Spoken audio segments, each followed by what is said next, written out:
Yeah, you can do it.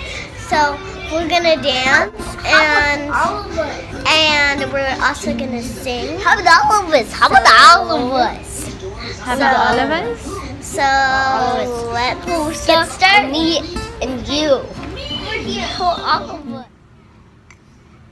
So the kids are on quiet time, so we can chat a little bit. I mean, quiet time. I'm Ann Prado or Annie, and I'm a writer and a mom full time, both. Then that gets complicated. I think the hardest thing for me after starting to have kids and wanting to have back-to-back kids was to allow myself to be something other than a mom. I actually remember somebody asking me, what do you do when I was pregnant with my second kid? And I was like, oh, I make babies. They were like, oh, but what else do you like to do? And I couldn't come up with anything. I'm not saying I was depressed though. I really wasn't. I was just in that zone, you know?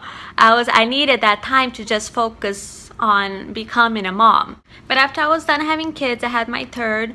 It was like a light bulb went on. Oh, I don't have any more excuses not to do what I want to do with my life. Like I'm not my kids.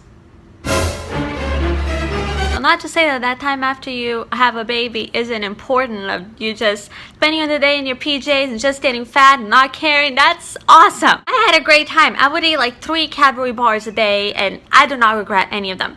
I had the perfect excuses not to see people, not to socialize, and it was great. Like how it was just me and my baby. We were one and life was awesome. But one thing happened after I knew I was done having kids. I realized the world needed me too.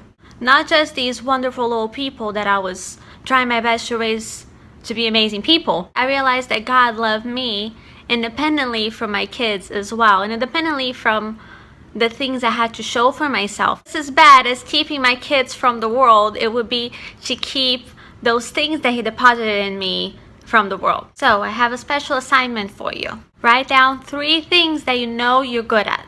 Now, no being modest, nobody's gonna see it. You can brag, just be honest. What you're good at. What do you do that makes you feel energized and productive? I'm the queen of procrastination. And so I completely understand if you have an aversion to the word productivity, especially after keeping the kids alive, feels plenty productive enough. I'm talking about a different kind of productive. I'm talking about in what do you feel alive and what do you feel part of something bigger than yourself. If you just had an epiphany and would like to share it with us, please write it down in the comment or keep it to yourself and just think about these things. Think about how important you are aside from your kids and how important it is for them for you to realize that because they're watching you. Next video, and we're going to keep talking about this subject and how we can really fully be the person that we're supposed to be for our kids' sake, for the world's sake. Stay tuned!